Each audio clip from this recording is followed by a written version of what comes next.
नमस्कार। चलिए, आज चलते हैं भारतीय स्वतंत्रता संग्राम के एक ऐसे दौर में जिसने सचमुच सब कुछ बदल कर रख दिया। ये वो मोड़ था जब अर्जियों और प्रार्थनाओं की राजनीति की जगह राष्ट्रवाद की एक धधकती हुई आग ने ले ली थी। तो आइए समझते हैं कि ये आग कैसे भड़की और क्यों। तो सवाल यही है कि आखिर हुआ क्या था। 20 साल तक शांति से अपनी बात रखने के बाद वो कौन सी एक चिंगारी थी जिसने अचानक पूरे देश में एक आक्रामक ऊर्जा भर दी। तो इस राष्ट्रव्यापी आग के पीछे की वजहें क्या थीं? चलिए उन कारणों की तह तक चलते हैं जिन्होंने भारत के स्वतंत्रता संग्राम का तरीका हमेशा के लिए बदल दिया। देखिए, इसके पीछे कोई एक वजह नहीं थी, बल्कि कई सारी बातें थीं जो एक साथ हो रही थीं।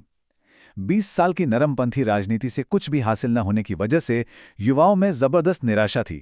ऊपर से अंग्रेजों की आर्थिक नीतियां जो देश को खोखला कर रही थीं और अकाल के समय उनकी बेरुखी, इसमें लोगों के गुस्से को और बढ़ा दिया। और तो और, जब जापान जैसे एक छोटे से एशियाई देश ने रूस जैसी बड़ी ताकत को हरा दिया, तो भारतीयों के अंदर भी एक नया आत्मविश्वास जागा। लेकिन जो सबसे बड़ी और तात्कालिक वजह बनी वो थी लॉर्ड कर्जन की एक चाल, 1905 में बंगाल का विभाजन। ये साफ साफ बांटो और राज करो की नीति थी। धर्म के नाम पर भारतीयों को अलग करने की ये कोशिश एक ऐसी चिंगारी साबित हुई जिसने पूरे देश को हिलाकर रख दिया। अब जब देश में इतना गुस्सा था, इतनी नई ऊर्जा थी, तो इसे एक दिशा देने वाले नेताओं का सामने आना भी जरूरी था। तो चलिए अब उन चेहरों की बात करते हैं जो इस आग का चेहरा बने, जिन्होंने इस नई विचारधारा को आवाज दी। नेताओं की ये जो नई पीढ़ी सामने आई, उन्हें उग्रवादी या एक्सट्रीमिस्ट्स कहा गया, और उनकी सोच पिछली पीढ़ी से बिल्कुल अलग थी। उनकी मांग छोटे मोटे सुधारों की नहीं थी। उनकी एक ही मांग थी, स्वराज, यानी हमारा राज, हमारा शासन। उनका साफ मानना था कि आज़ादी मांगने से नहीं, बल्कि संघर्ष करने से मिलेगी। इस नई सोच की मशाल को 3 जबरदस्त नेताओं ने थामा, जिन्हें हम आज भी लाल बालपाल की तिकड़ी के नाम से जानते हैं। पंजाब केसरी लाला लाजपत राय, महाराष्ट्र में अपने अखबारों केसरी और मराठा से क्रांति की आग जलाने वाले बाल गंगाधर तिलक, और बंगाल के एक बहुत ही दमदार वक्ता बिपिन चंद्र पाल। और बाल गंगाधर तिलक का ये नारा, स्वराज मेरा जन्मसिद्ध अधिकार है और मैं इसे लेकर रहूंगा, ये सिर्फ एक नारा नहीं था, ये उस पूरे दौर की आत्मा थी। ये एक ऐलान था कि आज़ादी कोई भीख नहीं, बल्कि हमारा हक है। लेकिन ये सिर्फ जोशीले नारों की बात नहीं थी। इस नई सोच के साथ एक ठोस प्लान भी था। एक पूरी कार्य योजना थी कि आखिर जनता को साथ लेकर करना क्या है। और ये प्लान 4 मजबूत स्तंभों पर टिका था। पहला, स्वदेशी, यानी अपने देश में बनी चीज़ों का इस्तेमाल करो। दूसरा, बहिष्कार, यानी विदेशी सामान, स्कूल, अदालतें, हर चीज़ का बहिष्कार करो। तीसरा, राष्ट्रीय शिक्षा, यानी अपने स्कूल कॉलेज खोलो। और चौथा, निष्क्रिय प्रतिरोध, यानी गलत कानूनों को शांति से मानने से इनकार कर दो। ये आत्मनिर्भरता और आत्मसम्मान का एक पूरा कार्यक्रम था। अब जाहिर सी बात है, जब संघर्ष का तरीका इतना सीधा और आक्रामक हो, तो टकराव तो होना ही था। और ये टकराव सिर्फ अंग्रेजों से नहीं हुआ, बल्कि आंदोलन के अंदर भी हुआ।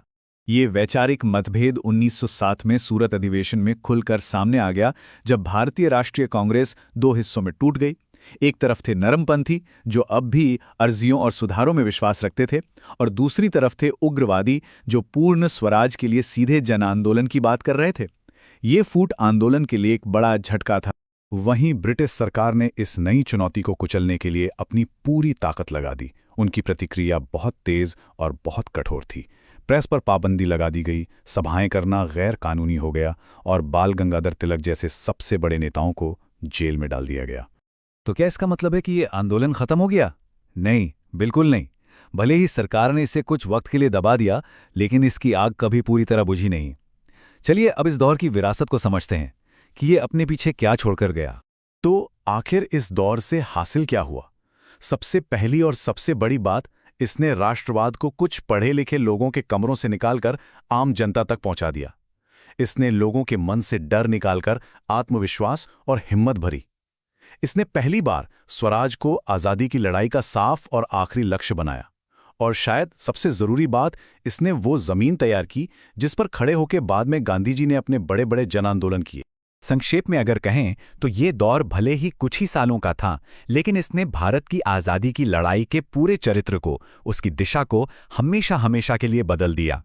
और यहीं पर ये विश्लेषण हमें एक बहुत ही अहम सवाल के साथ छोड़ जाता है। सोचिए जरा, अगर उग्रवादियों ने संघर्ष और जन भागीदारी की ये नींव न रखी होती, तो क्या गांधीवादी आंदोलन उतने बड़े और सफल हो पाते जितने वो हुए? ये एक ऐसा सवाल है जिसका जवाब इतिहास की गहरी समझ में छिपा है।